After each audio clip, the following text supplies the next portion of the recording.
네, 오늘 이제 살고 죽고 부활하는 모든 것이 우리에게 유익이다. 소율이 분답 36문부터 38문까지인데요. 함께 은혜를 나눠보도록 하겠습니다. 우리 36번째 질문, 의롭다 하심과 양자로 삼으심과 거룩하게 하심과 함께 오거나 그것들에게서 나오는 유익은 무엇인가? 그러니까 칭의와 자녀됨과 성화를 통해서 나오는 그 유익이 무엇인지 우리에게 알려주고 있는데, 단문 다 같이 읽어보겠습니다. 시작. 사랑을 확신함과 양심의 평안과 성령 안에서 누리는 기쁨과 은혜의 많아짐과 은혜 가운데서 끝까지 견디는 것이다. 아멘. 가로로 5가지가 되어 있죠. 우리 예수 믿는 순간에 어떤 유익을 경험하는지 가로 1번에 보면 우리가 하나님의 사랑을 확신하게 된다, 이런 표현을 쓰고 있어요. 그래서 로마서 8장 32절에 보면 우리에게 자기 아들을 아끼지 아니하시고 우리 모든 사람을 위하여 내어주신 이가 어찌 그 아들과 함께 모든 것을 우리에게 주시지 아니하겠냐, 우리에게 은사로 주시지 아니하겠냐, 이렇게 말씀이 있는데, 하나님이 그 아들과 함께 모든 것, 그 아들 안에 있는 모든 것을 우리에게 주신다는 거예요. 예수님을 우리에게 주신 것뿐만 아니라 그 아들과 함께 있는 모든 것을 주신다. 요한복음의 3장 16절에 보면 이처럼 사랑하신다 이야기를 하잖아요.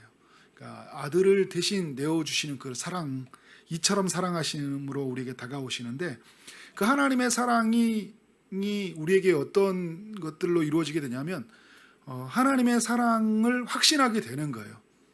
하나님이 살아계신데 그 하나님이 나의 하나님이 되고 그 하나님이 나를 너무 사랑하신다는 것이 어떻게 된다는 거예요? 믿어진다는 거예요. 근데 그 확신이란 게 뭐냐면 그것을 붙잡은 바 되었다, 이제 이런 의미를 가지고 있는데, 저는 이제 청년의 시절에 제가 안산 동산교회를 다녔잖아요. 동산교회를 다니면서 하나님께서 어떤 저를 사랑한다는 게 무엇인지 어떤 사람들을 통해서 많이 경험했던 것 같아요. 전에는 이제 그 학교 다닐 때 반장 한번 되지도 않았거든요. 반장을 시켜준다고 친구들이 뒤에서 네가 나가면 뽑아준다고 했는데 뒤에 8명의 친구들이 같이 이제 저를 뽑아주기로 결의를 했어요. 그래서 제가 반장 후보에 등록을 했는데 몇 표가 나온지 아세요? 4표가 나왔어요. 8명이 밀어줬는데 4표가 나왔어요. 그래가지고 굉장히 친구들한테 배신감을 가지고 반장도 한번 돼보지 않나. 그런데 교회에 왔더니 저에게 이제 리더를 시켜주고 청년부 회장도 시켜주고, 그죠? 출세한 거죠. 그런, 여러분, 제가 직분을 가졌다, 이렇기 때문에 사랑받았다, 이런 것보다 그 하나님의 사랑이 무언지 사람들의 손길을 통해 제가 고난 가운데 있을 때, 또 정말 어려운 가운데 처해 있을 때 그 하나님의 사랑의 손길이 어떤 것인지를 순간순간마다 경험했던 것 같아요. 그래서 너무 힘든 순간에 그 지체들의 위로, 또 함께 해주는 것들, 그 필요를 채워주는 것들을 많이 경험했고, 또 제가 기쁨의 동산교회에 있을 때는 목회자로서 또 사랑을 너무 많이 받았어요. 또 우리 김광희 목사님을 비롯해서 우리 성도님들의 큰 사랑을 많이 받고 살아왔어요. 그런데 여러분, 하물며 하나님의 사랑이 얼마나 크겠어요. 이거는 그게 다른 사랑은 아니에요. 왜냐하면 하나님이 통로로 삼아서 하나님의 사랑이 얼마나 큰지를 저에게 보이셨기 때문에. 그러나 그 하나님의 사랑이 크기를 제가 그걸로 제한해 버릴 수 없을 만큼 하나님은 너무나 큰 사랑을 저에게 부어 주셨다는 거예요. 그래서 그 사랑이 크기가 제가 잘 깨닫지 못하니까 사람들을 통해서, 어떤 상황을 통해서 그 사랑을 저에게 알려주신 것이잖아요. 그래서 로마서에 보면 그 사도 바울이 뭐라고 하냐면, 그 하나님의 사랑을 알면 알수록, 그 사랑의 크기를 경험하면 경험할수록 그 사랑이 그 모든 것을 이길 수 있다는 것을 말씀을 하고 있어요. 그래서 8장 30절에 그러나 이 모든 일에 우리를 사랑하시는 이로 말미암아 우리가 넉넉히 이기느니라. 그러니까 하나님의 사랑을 크기를 알다 보니까 지금에 있는 어려움들, 힘듦을 이길 수 있다는 거잖아요. 그래서 18절 39절에도 내가 확신하노니 사망이나 생명이나 천사들이나 권세자들이나 현재일이나 장래일이나 능력이나 높음이나 기쁨이나 다른 어떤 피조물이라도 우리를 우리 주 그리스도 예수 안에 있는 하나님의 사랑에서 끊을 수 없으리라. 그러니까 하나님의 사랑이 자기 자신을 완전히 붙들려 있기 때문에 무엇도 끊을 수 없다는 걸 알게 되는 거예요. 그러니까 이 사랑이 잠시 왔다 가는 사랑이 아니라, 그리고 교회에 더 많은 헌신자들이 있으면 그 사랑이 옮겨가는 것도 아니에요. 하나님의 사랑이 끊을 수 없는 그 사랑으로 나로 저를 사도 바울을 연결하고 있었고 믿음의 사람들이 연결하고 있다는 거예요. 그 끊을 수 없는 그 사랑 때문에 기쁨을 표현하는 그 확신 속에서 살아가는 우리 믿음의 성도들의 삶을 볼 수가 있어요. 두 번째는 뭐냐면 죄의 결과에서 오는 수치와 두려움에 해방되어 양심의 평안을 갖게 돼요. 예수 믿는 사람들에게는 양심의 평안과 자유가 임한다는 거예요. 전에는 우리가 죄의 결과들로 살았잖아요. 수치심들, 부끄러운 거잖아요. 아담이 이제 무화과 잎으로 덮었던 것처럼, 부끄러운 부분을 덮었던 것처럼 자기의 죄악이 부끄러웠잖아요. 그리고 하나님을 만나는 것이 두려웠어요. 이게 죄가 주는 결과들이잖아요. 그러나 그리스도 안에 있는 그 성령의 배급이 죄와 사망의 법에서 해방시킴으로 말미암아 뭐가 찾아온 거예요? 내 내면 속에 있는 진정한 평안이 찾아오게 되는 거예요. 그래서 로마서 5장 1절에서는 그러므로 우리가 믿음으로 의롭다 하심을 받았으니 우리 주 예수 그리스도로 말미암아 하나님과 화평을 누리자, 이렇게 선언을 하고 있어요. 예수 그리스도로 말미암아 하나님과 화평한 관계, 샬롬의 관계가 되어졌다는 거죠. 또한 그로 말미암아 우리가 믿음으로써 있는 이 은혜에 들어감을 얻었으며, 그러니까 로마서 5장 2절에 말하고 있어요. 믿음으로 말미암아 그 은혜에 들어감을 얻었으며 하나님의 영광을 바라고 즐거워하느니라. 그러니까 거기 안에 들어가다 보니까 하나님의 그 영광을 바라보게 되고 그 영광 안에서 즐거움이 생겨난 거예요. 이게 누가 주신 거예요? 하나님이 주신 거예요. 어디에? 우리의 마음에. 그러다 보니까 세상에서 우리는 이제 살다 보면 사람들이 있는 소리와 어떤 사람들이 가지고 있는 어떤 그런 모습들을 보면서 늘 우리 안에서 가지고 있는 부끄러움들, 이런 게 드러나잖아요. 그런데 우리가 하나님 앞에 딱 세우다 보니까 하나님 안에서 주시는 그 안전함들, 그 평안함들을 우리가 누리게 된다. 그래서 수치와 두려움이 아니라 하나님께서 보호해 주시고 감싸 주시고 하나님 안에서 주시는 완전한 형상을 우리가 누리게 되는 거죠. 가로 3번에 성령님이 우리 안에서 역사하심으로 날마다 기쁨을 누리게 된다. 로마서 14장 17절이 어떤 말씀이에요? 하나님의 나라는 먹는 것과 마시는 것이 아니요 오직 성령 안에 있는 의와 평강과 희락이라. 네, 그 전에는 먹고 마시는 것을 통해서 그 나라, 우리의 살아가는 기쁨이 있었는데 하나님의 나라 안에 천국 백성이 되고 하나님의 자녀가 되다 보니까 내가 하나님의 나라 안에서 의와 평강과 희락으로 말미암아 내 진정한 즐거움이 있구나라는 것을 경험하게 된다는 거예요. 그 의라는 것은 하나님과의 관계적인 단어예요. 하나님과 언약적 관계에서 주는 단어이거든요. 하나님이 그 아들과 맺어진 그 관계 속에서 하나님 뭘 주시는 거예요? 하나님에게 있는 의로움을 우리에게 주시잖아요. 그래서 하나님에 있는 그 의를 누리게 되면서 우리에게 어떤 게 찾아와요? 우리 내면 속에 평강이 찾아오는 거예요. 아까 말했던 그 죄로부터 자유함이 찾아오는 거죠. 그러니까 내 자신이 용납이 되어져요. 내 자신이 용납이 되어지니까 다른 사람에 대해서 어떤 마음이 생기는 거예요? 용납하는 마음이 생기는 거예요. 그래서 이게 의는 하나님과의 관계적인 단어라면 평강은 내 자신과의 관계적인 단어고 희락은 이웃과의 관계적인 단어예요. 그래서 성령을 통하여서 하나님 안에서 나가 또 하나님 안에서 내가 또 이웃과 함께 완전히 풀어지는 관계. 그러니까 어떤 자유한 이 관계의 기쁨들을 누리게 된다는 거예요. 그래서 여러분 솟아나는 감정이 어떤 거예요? 기쁨이에요. 기쁨의 감정이 생겨난다는 거죠. 그리고 이제 가로의 4번에 보면 하나님을 알아감으로 말미암아 내 안에 죄는 크지만 은혜는 더욱 커지는 삶을 살게 돼요. 여러분 우리가 하나님을 만나게 되면 그 길이와 넓이와 그 높이와 그죠? 그 하나님의 사랑을 알면 알수록 우리 자신 안에 있는 죄가 너무나 크고 우리가 그 저급한 욕구로 살아가는 그런 모습들이 너무 부끄러워요. 그래서 어떻게 돼요? 하나님의 사랑을 받으면 받을수록 내 죄에 대해서 민감해져요. 그래서 예수를 믿으면 믿을수록 있잖아요. 내가 하나님을 더욱 사랑하면 살아갈수록 굉장히 민감합니다.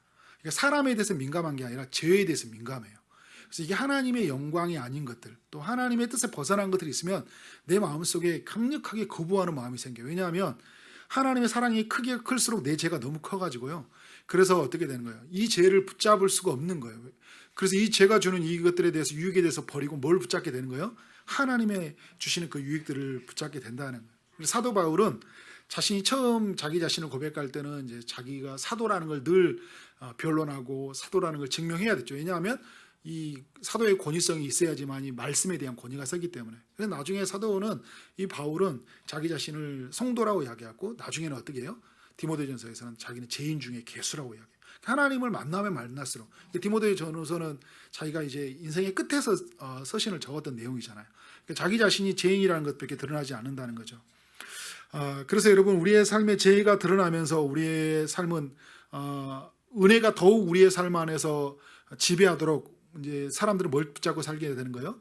하나님의 말씀과 기도를 붙잡게 살게 되고 더 영적인 그들로 유익한 것이 말씀과 기도로 어우러진 그 예배 속에서 하나님을 만나기를 더욱 사모하는 삶을 우리는 살아가게 된다. 자, 가로 5번에 보면 하나님의 손에 붙잡혀 있고 성령께서 계속해서 주시는 은혜 때문에 끝까지 견딜 수 있게 된다. 이제 우리가 하나님 안에서 견인된다 이야기는 하는데 자동차가 고장 나고 완전히 움직일 수 없으면 이제 견인차가 와서 끌고 가죠, 그죠?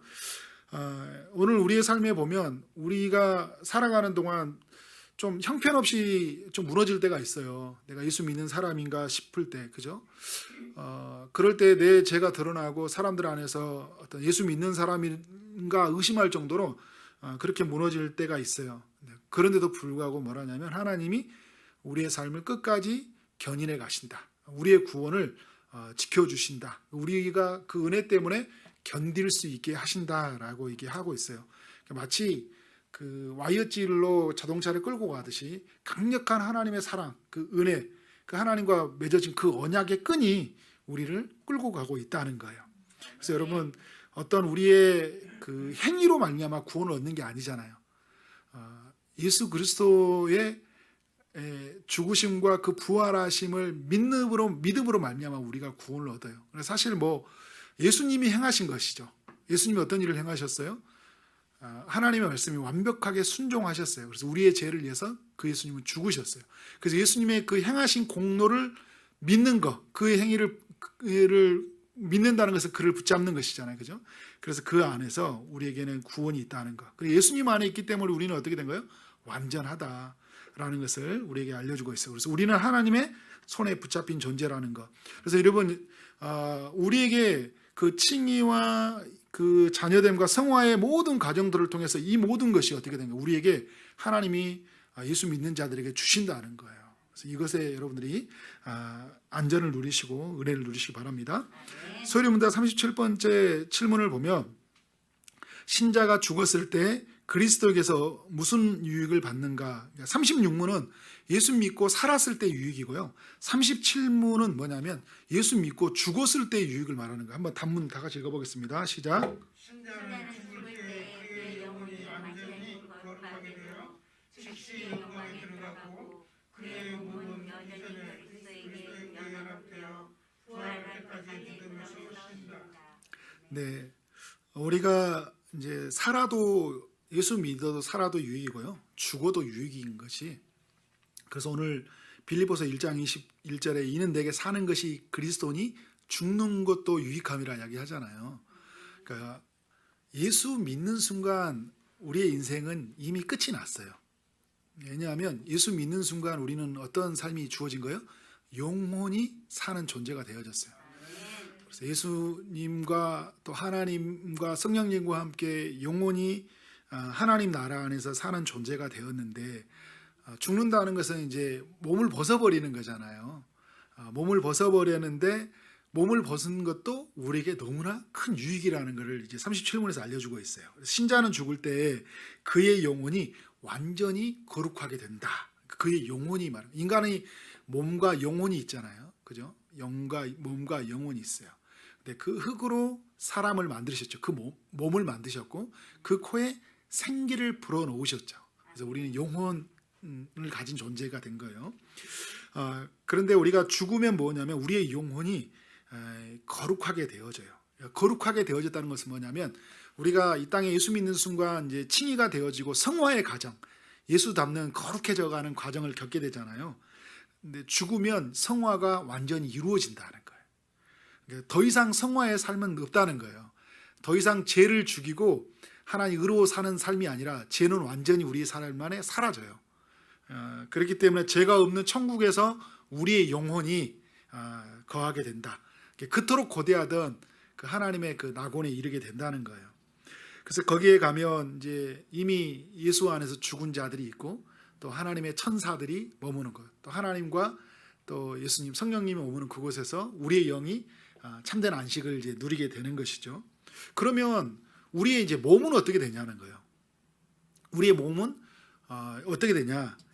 창세기의 3장에서 어떤 말씀을 하고 있어요? 우리의 몸은 3장 19절에 너는 흙이니 흙으로 돌아갈 것이다 이야기하고 있거든요.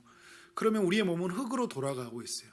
흙으로 돌아가고 있는데 이제 그 전에 뭐냐면 제가 두 번째 먼저 한번 살펴보도록 할게요. 신자는 죽음 이후에 즉시 그 영광에 들어간다. 이제 이 부분 살펴보면 우리가 이제 죽음 이후에 우리의 영이 영광에 들어간다는 것은 제가 자주 쓰는 표현이에요. 우리가 눈을 감았어요. 죽었단 말이에요. 그죠? 이제 마지막에 내 영혼을 거두어 가소서라고 하나님께 기도하며 이제 죽는 순간, 지난주에 제가 기도하라고 이야기했는데, 그러면 우리가 눈을 딱 뜨는 순간, 죽음과 함께 눈을 뜨는 순간 어디에 있어요? 주의 손 안에 있는 거죠. 주의 품 안에 있는 거예요. 우리의 영은 주의 품 안에 있다. 깜짝 놀랐고, 왜냐하면 우리가 생각했던 그 천국의 모델을 우리가 성경에서 다 읽을 수 없잖아요. 우리의 경험으로 천국으로 우리가 행복하다 하는 정도로 천국이 주는 감정을 경험하고, 또 천국이 뭐다 할 때 사도 요한이 이제 그 요한계시록을 통해서 천국이 뭔지를 우리에게 보여줬지만, 수많은 보석과 생명나무와 모든 걸 보여줬지만 그걸 우리가 눈으로 볼 수는 없는 거잖아요. 그러니까 여러분, 또 누가 천국을 봤다 말하고 천국을 봐서 어떤 막 그림으로 보여주고 영화로 보여주고 말로 해준 사람들은 조심하세요. 그러니까 더 이상의 상상력은 삼가하세요. 성경이 주는 것으로만 우리가 머물러야 돼요. 그날을 고대하세요. 그래서 그날 그 그림이 어떠할 건지는 눈을 다시 떴을 때 알아요. 와, 깜짝 놀라는 거죠.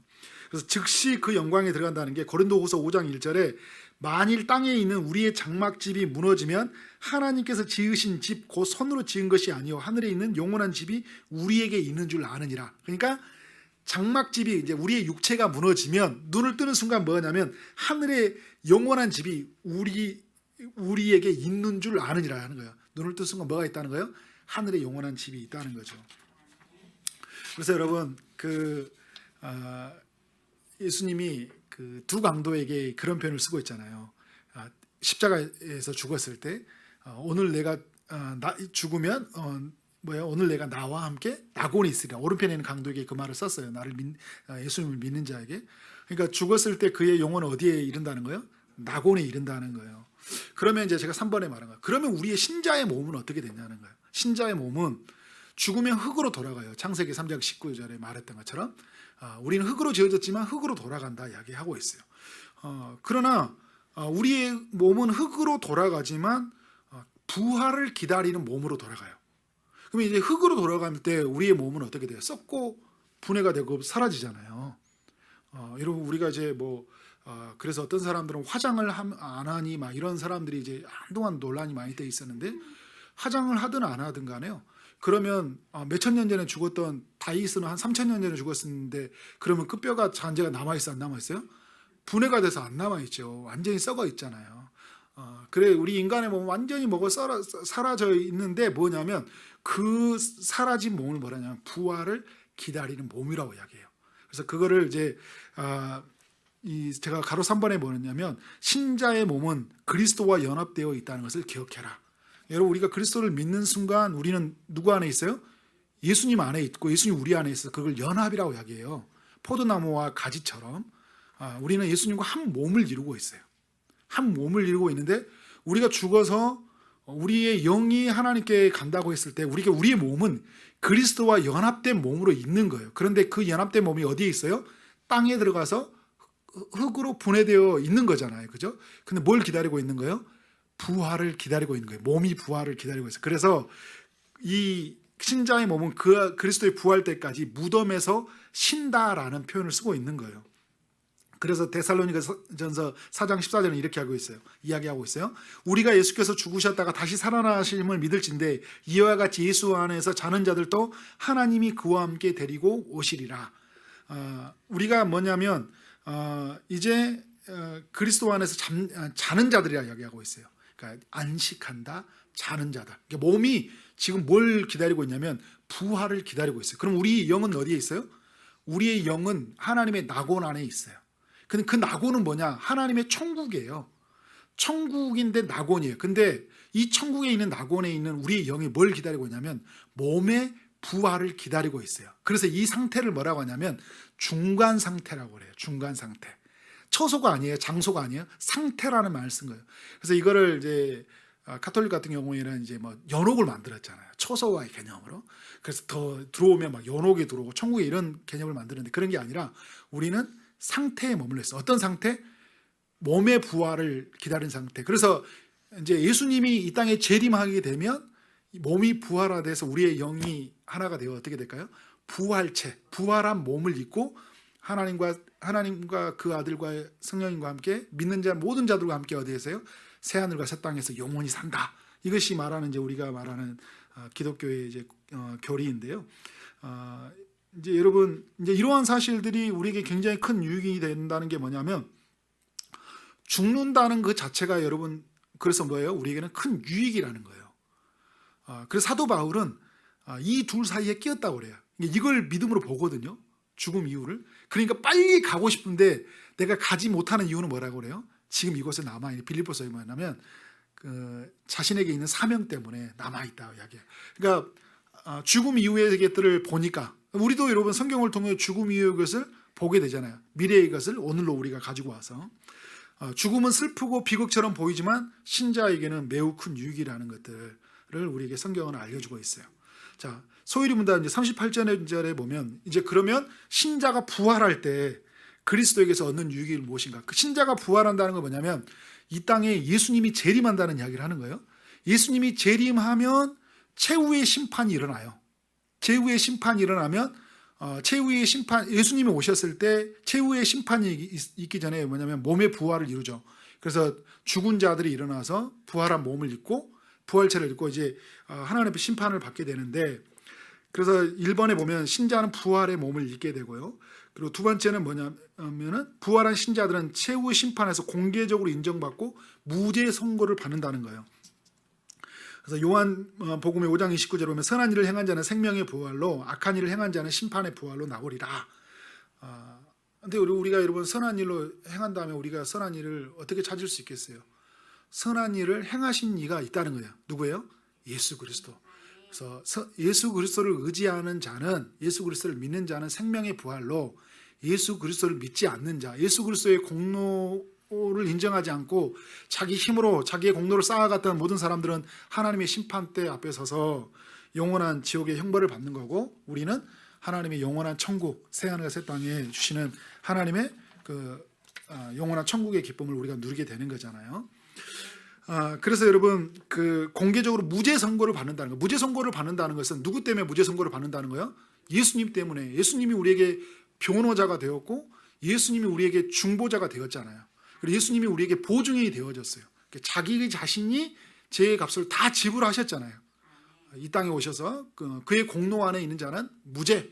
그래서 예수 믿는 너는 사면, 그죠? 그리고 이제 영원한 천국으로 살게 된다는 거예요. 그래서 3번에 보면 구원의 절정, 영화의 기쁨을 누리게 된다. 그래서 굉장히 영광스러운 상태의 기쁨을 누리게 된다는 거예요. 요한일서 3장 2절에 보면 고린도전서 3장 2절과 고린도전서 13장 13절은 이제 그날에는 얼굴과 얼굴을 대하여 보는 것처럼 주님을 보게 된다고 그래요. 주님을 보게 되는데 그래서 우리는 주님을 보게 되는 기쁨을 누리게 돼요. 그리고 우리 모든 부활체의 몸을 입고 진짜 부활의 그 몸을 입고 주님을 보게 되는 기쁨을 누리고요. 그리고 데살로니가전서 4장 17절 18절은 하나님이 항상 우리와 함께 있을 것이라고 약속해 주고 있어요. 그리고 요한계시록 7장은 뭐냐면 우리가 항상 하나님을 예배하고 영원히 줄이고 목마르지 아니하는 물과 양식을 하나님 안에서 먹는다. 그 영화의 기쁨을 우리가 누리게 된다. 이렇게 이야기해 주고 있어요. 그래서 여러분 예수 믿는 칭의를 우리가 이제 예수 믿고 나서 구원받은 우리 지금 이 땅의 사람도 오늘 36문부터 38문은 뭐예요? 정리하면 다 유익이잖아요. 그러니까 예수 믿는 순간 제가 끝났다는 건 뭐냐면 지금도 유익이고 하다가 살다가 우리가 죽어도 유익이고, 그래서 부활할 때는 것도 완전한 유익이에요. 그래서 제가 적용으로 보면 예수님 안에서 이미 얻어진 유익을 마음껏 누리라는 거예요. 그래서 지금 이미 얻어진 유익이 뭐냐면 이제 이 땅에 살아가는 동안 하나님이 우리에게 주신 그 사랑의 확신을 누리고요. 하나님의 사랑의 확실함을 누리고, 하나님이 주신 그 평안을 누리고, 하나님이 주신 우리의 그 기쁨과 그 은혜를 누리고 사는 거예요. 근데 우리가 이걸 누리고 살아야 되는데 우리는 뭘 구하려고 자꾸 하는 거예요?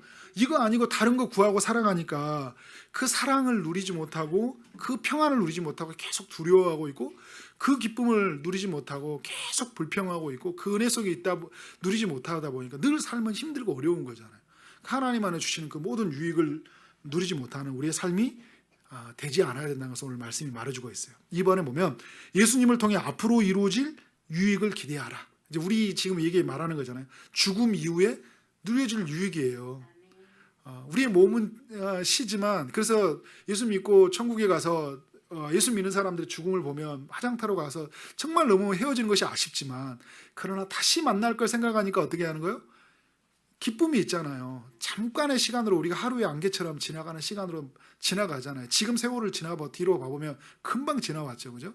우리는 금방 하나님 앞에 가는 순간에 하나님 말할 거예요. 와, 세월이 하루처럼 쏜살같이 지나갔습니다. 안개처럼 지나가는데 이와 같은 영광을 주님이 준비해 놓으셨군요. 얼마나 영광스러움을 우리가 누리는 줄 몰라요. 그리고 세 번 죽음을 그래서 어떻게 한다는 거예요? 두려워하지 말라는 거예요. 죽음을 이기신 예수 그리스도를 끊임없이 바라보라는 거예요. 사람들은 늘 죽음으로 우리를 위협하잖아요. 죽는다, 그래서 죽겠다, 이래서 죽겠다, 그죠?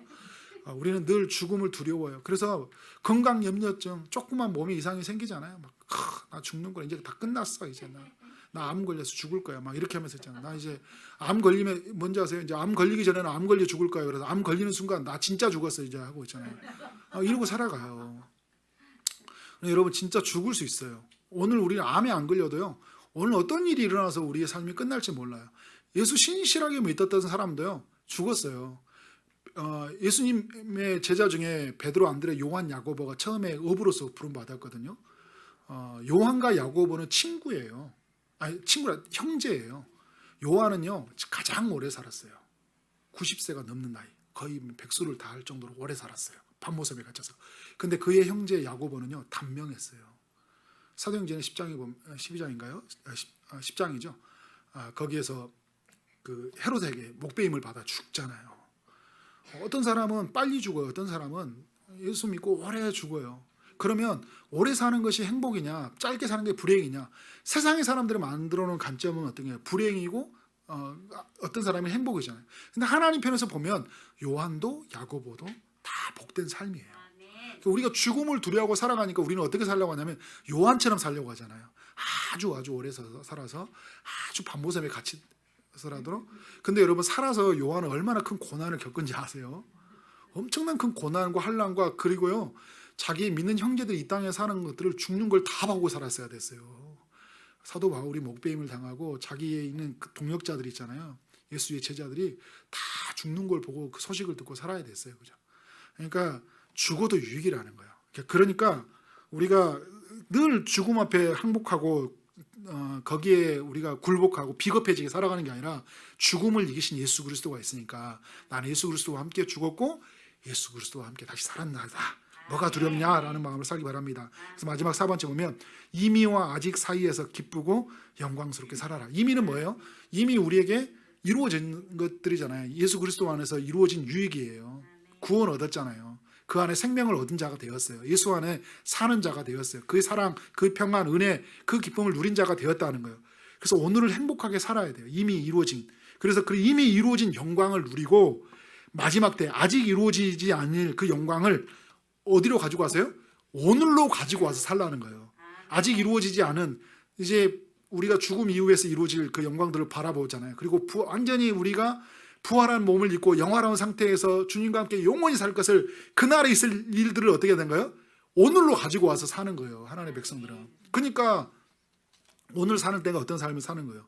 너무 행복하죠. 그래서 제가 지난번에 그런 표현을 썼잖아요. 제가 예수 믿을 때 그런 표현을 써서 내가 그런 이야기를 했었는데, 어제를 돌아보면 우리가 너무 감사가 됐고 예수 믿는 거 하나하나 생각해보면 내가 예수 믿는 거 생각해보세요. 내가 어떻게 예수를 믿었나 이런 게 너무 감사가 됐고 그리고 오늘이 너무 행복한 거예요. 오늘 그 그리스도 안에서 그 공로 안에 살아가고 그리고 내일 그 이루실 그 모든 일들이 너무나 내게 기대가 차니까 그죠? 그래서 오늘이 행복한 거잖아요. 그래서 오늘이 행복하고 내일을 기대하며 살자. 이것이 예수 믿는 사람들의 삶이에요. 다 잃어버린 사람처럼 그래서 감사가 불평이 되고 그래서 오늘이 불행하고 내일이 소망이 없는 삶이 예수 믿는 사람들의 삶은 어울리지 않는 거예요. 하나님이 이러려고 하나님의 아들을 보내지 않았고 하나님의 아들이 죽지 않았어요. 어제가 너무 감사하고 오늘이 행복하고 앞으로가 기대가 될 수 있도록 하나님께서 그 모든 일을 이루셨다는 사실을 가지고 믿음으로 살아가는 여러분 삶 되어지기를 주님의 이름으로 축원합니다. 아멘.